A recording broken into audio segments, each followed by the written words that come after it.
The Galactic Administrative Division for Correctional Facilities and Reform, or GADFR, because apparently the universe runs on unnecessarily long acronyms, had what they considered their most brilliant idea yet. Though, to be fair, their last brilliant idea involved teaching quantum physics to space slugs, so the bar wasn't particularly high. "Let's send a human to prison planet XJ-249, announced the High Commissioner, a being whose 16 tentacles were currently tangled in what could only be described as bureaucratic ecstasy. The suggestion echoed through the chamber, followed by the kind of laughter usually reserved for bad cosmic jokes. Prison planet XJ-249 wasn't just any correctional facility. It was the dump where the galaxy's most hopeless cases went to be forgotten, a place where reform was such a foreign concept that even the universal translators struggled to define it. The facility housed everything from three-headed tax evaders to philosophical pirates who questioned the very nature of ownership while stealing starships. The human in question had committed what the Galactic Council considered the most heinous crime possible, being relentlessly, unshakably optimistic in the face of bureaucratic depression. They had somehow managed to make an entire department of intergalactic misery actually smile during their mandatory quarterly review. The scandal had rocked the administrative sector for weeks. The transport ship carrying our protagonist looked like it had been designed by someone who had heard of spaceships but had never actually seen one. As it approached XJ-249, the pilot, a rather nervous Zentaxian with a peculiar habit of humming show tunes, kept glancing back at their single passenger who was whistling? Yes, whistling, and reading a worn copy of Democracy for Dummies, Galactic Edition. The landing was less of a touchdown and more of a controlled crash, which was actually quite standard for government-funded transport services. The human stepped out, took one look at the grey wasteland dotted with makeshift structures that passed for a prison, and said, "Well, this has potential." The guard who processed them in, a 7-foot-tall insectoid who had specifically chosen this posting to avoid dealing with optimistic people, felt a strange shiver run down all three of their spinal columns. The human had smiled. Nobody smiled during prison processing. It simply wasn't done. "Name?" the guard chittered, mandibles clicking in irritation. "You can call me admin," the human replied cheerfully, "since I used to be one before this whole criminal optimization thing." The guard's antennae twitched. "Crime? Apparently I made people happy at work. The horror, right?" The processing guard made a note in their file. "Warning. Displays dangerous levels of enthusiasm. Approach with caution and a healthy dose of cynicism." The first day in the general population was interesting. The human walked into the common area, which was really just a large pit where inmates could contemplate their misery together, and immediately started organizing the chaos. They began by suggesting that perhaps the Vorgons shouldn't sit next to the Flammarites, given that one species secreted highly flammable oils and the other had a tendency to spontaneously combust when anxious. By lunch, they had already created a seating chart that took into account 47 different species' biological needs, religious beliefs, and personal vendettas. The chart was drawn on the back of their prison jumpsuit, which they had somehow modified to include pockets within the first hour of arrival. The prison guards watched in mounting horror as the human began to talk about concepts like community organization and rehabilitative justice. One guard, a particularly old mechanoid, actually blew a fuse when they overheard the word committee. The other prisoners, hardened criminals that they were, found themselves inexplicably drawn to this strange creature who spoke of hope in a place designed to crush it. A quantum smuggler, serving 16 life sentences for attempting to sell alternative universes as vacation homes, was the first to actually join in when the human suggested they clean up their living space. "You know," the human said, surveying the grey wasteland that served as the prison yard, With a bit of work, this could make an excellent community garden. The soil composition is perfect for space turnips. The guards exchanged worried looks. Nobody had ever looked at prison planet XJ249 and seen potential before. It was disconcerting. One of them sent an urgent message to Central Command. Human specimen displaying unusual behavior, suggests improvements, seems to actually mean it. Please advise. The response came back several hours later. Continue observation. Surely they'll break eventually. Nobody stays positive on XJ249. But as the first day turned into the first week, something strange began to happen. The constant fights in the cafeteria decreased, largely because the human had organized a cooking rotation that actually made the food edible. They had somehow convinced the gelatinous blob gang, serving time for absorbing several small moons, to act as natural water filters, giving everyone access to clean drinking water for the first time in decades. The guards watched in disbelief as their previously unmanageable inmates began forming orderly lines and saying please and thank you. It was unnatural. It was unprecedented. It was efficient. As the first month drew to a close, the human had already established a basic infrastructure for waste management involving a complicated system of tubes and some very cooperative slime molds, started a prison newsletter printed on recycled contraband, and was in the process of organizing the prison's first-ever talent show. The High Commissioner received a report that made all 16 of their tentacles curl in confusion. Prison planet XJ249's productivity had increased by 200%, violence was down 80%, and someone had started a book club. Clearly something had gone horribly, horribly right. Little did they know, this was just the beginning.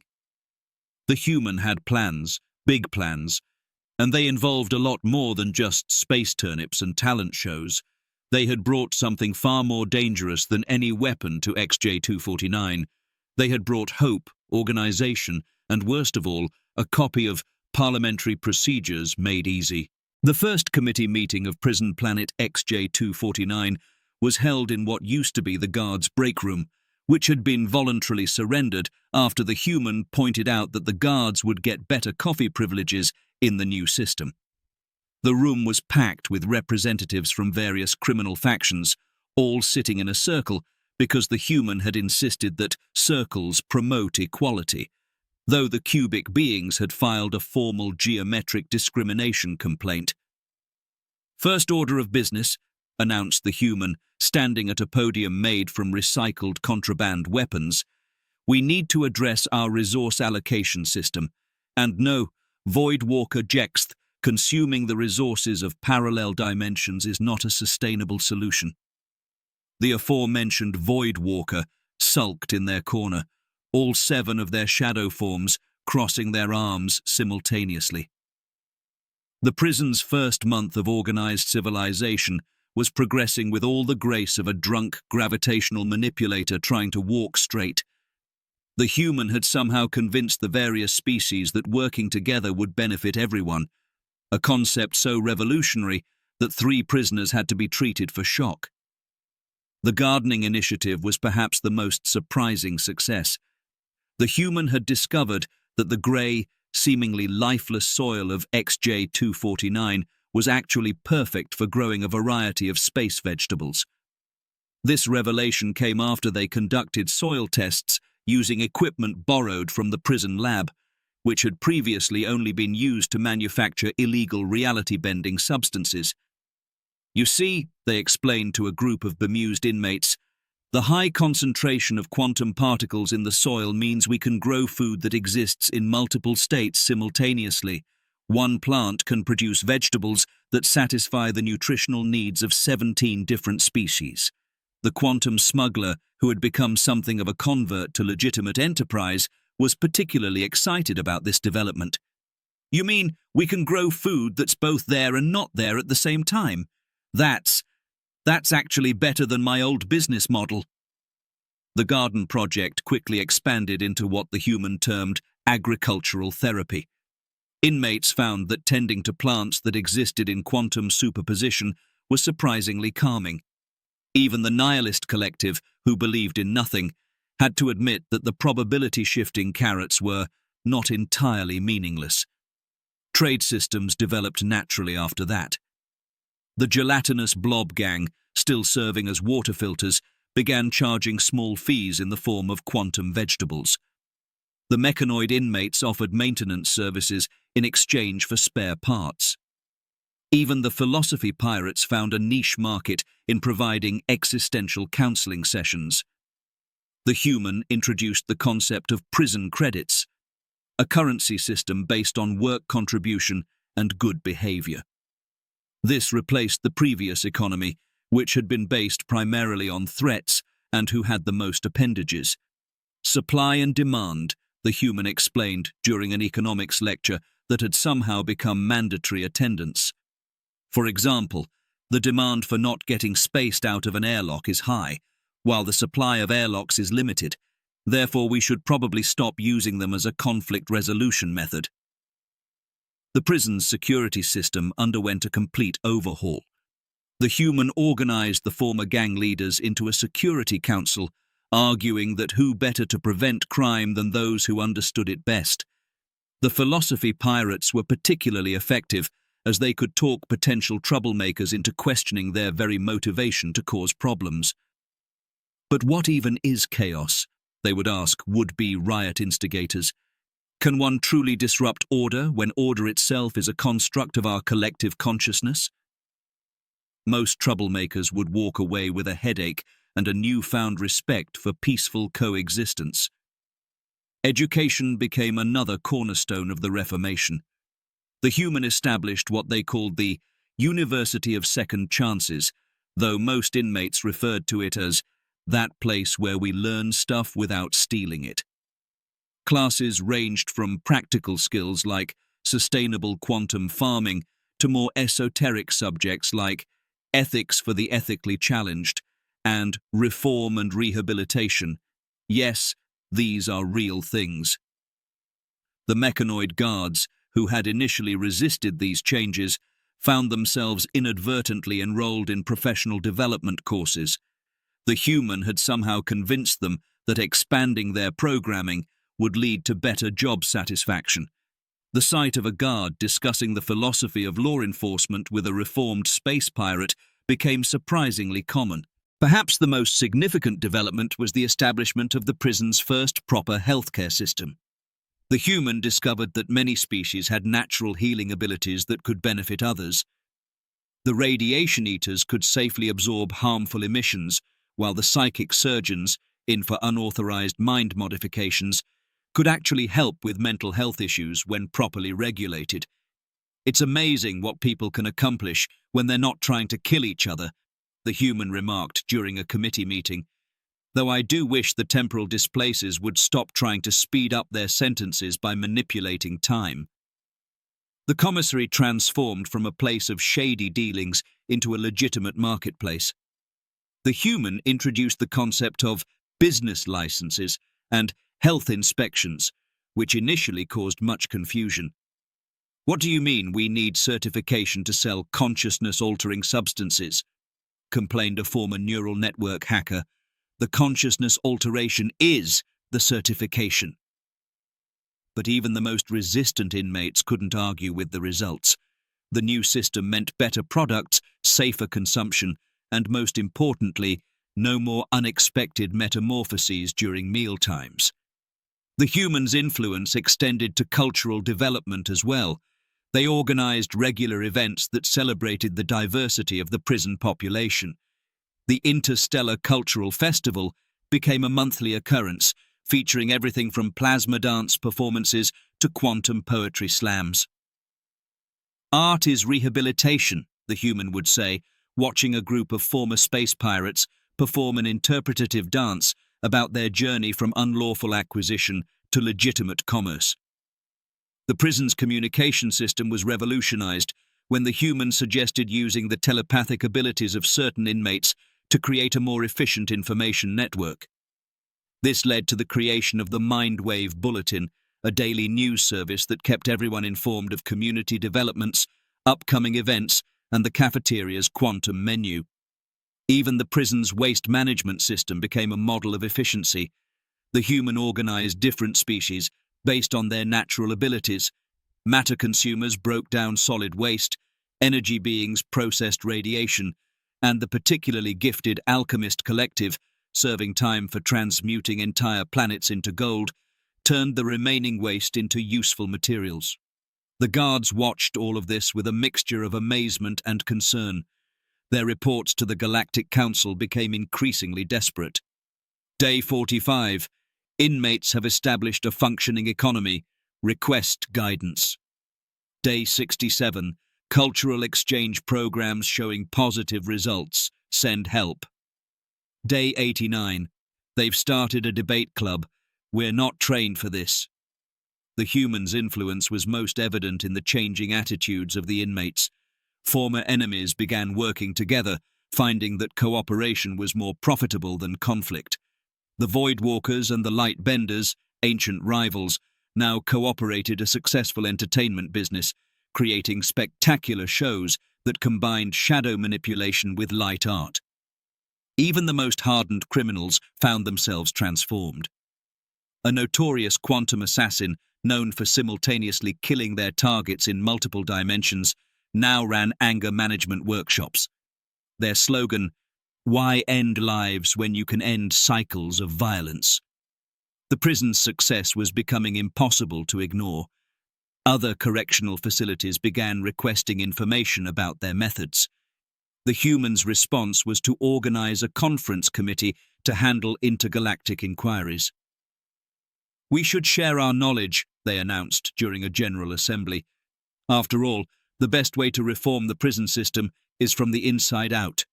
This statement was met with enthusiastic approval, though the paradox generators had to be reminded not to create alternate timelines where the prison had always been a model institution. As the first year drew to a close, prison planet XJ249 had transformed from a dumping ground for the galaxy's worst criminals into something unprecedented, a functioning society. The human had introduced concepts that were alien to most of the inmates, concepts like democracy, responsibility, and the radical notion that criminal behavior might have underlying causes that could be addressed. The Galactic Council, watching these developments with increasing alarm, began to realize their mistake. They had sent the human to XJ249 as a joke, a punishment for excessive optimism. Instead, they had inadvertently created a model for prison reform that was threatening to spread across the galaxy. But it was too late. The human was already planning phase 2 of their revolution, and this time they had an entire prison population of reformed criminals eager to help. The guards could only watch as notepads were distributed for the upcoming committee elections, and campaign posters, made from recycled contraband, began appearing on the quantum-shifted walls. The universe, it seemed, was not ready for rehabilitative justice. But ready or not, change was coming, one committee meeting at a time. As prison planet XJ249 entered its second year of unprecedented reformation, the humans' Great Recycling Initiative took on proportions that made even the most optimistic inmates pause. It wasn't just about recycling materials anymore, they were recycling entire concepts. Why waste perfectly good criminal skills when they can be repurposed for society's benefit? The human explained to a bewildered inspection committee from the Galactic Council.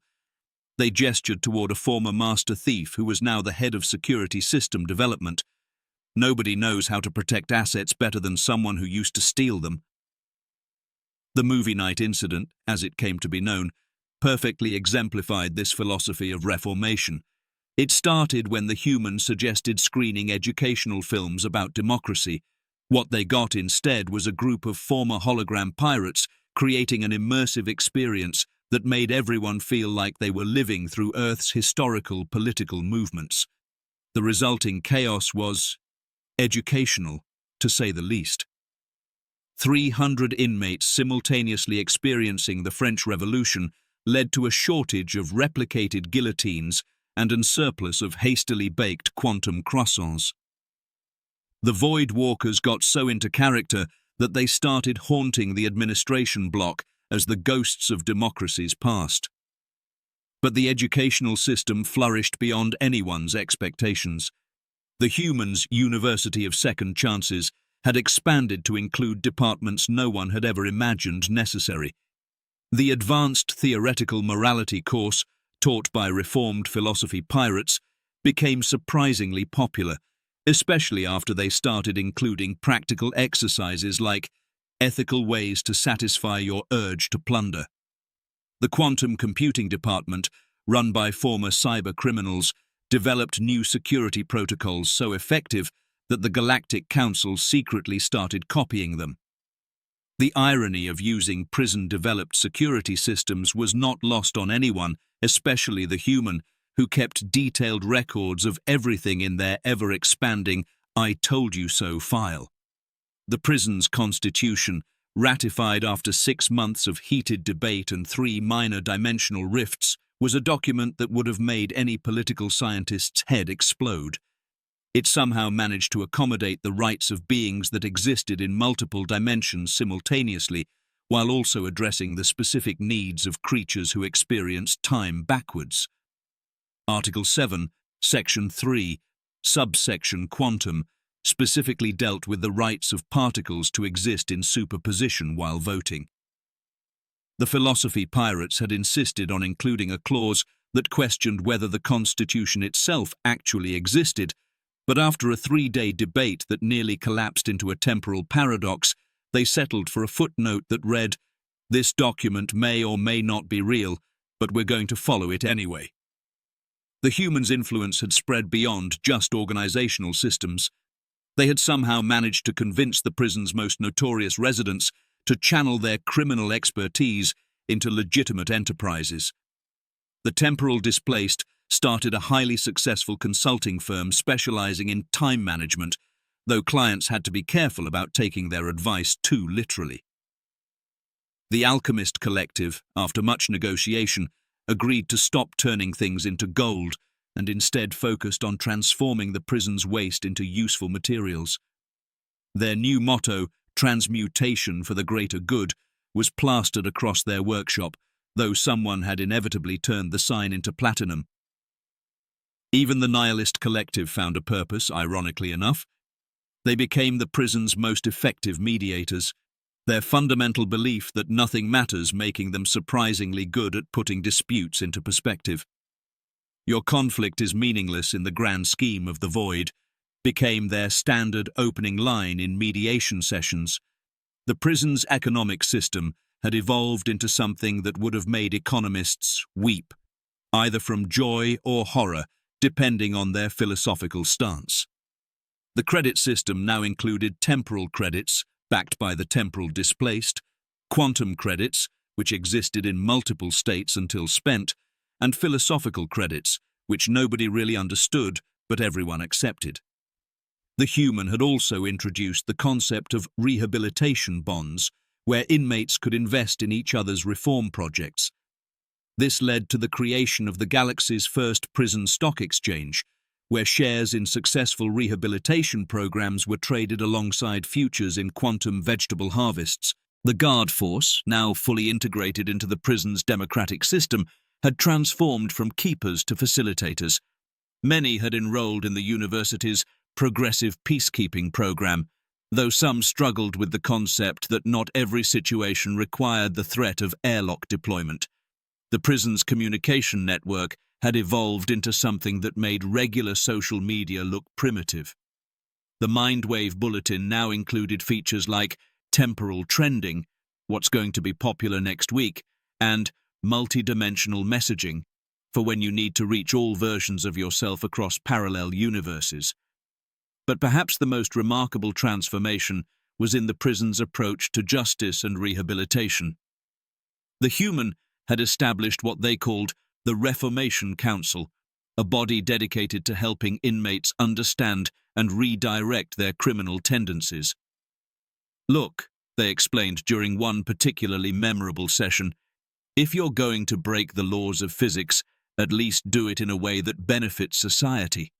Why not use those reality-warping powers to fix pollution instead of creating black holes in tax offices? The Council's success rate was impressive, though measuring it proved challenging when dealing with beings who existed in quantum superposition or experienced time non-linearly. They eventually settled for using what the human called the "well, they haven't tried to destroy any planets lately" metric. As the second year progressed, even the most hardened skeptics couldn't deny the results. The recidivism rate had dropped to nearly zero, discounting some temporal displacement issues where inmates technically committed their crimes after serving their sentences, and the prison had become entirely self-sustaining. The humans' latest project was perhaps their most ambitious yet, preparing the prison population for full democratic participation in galactic society.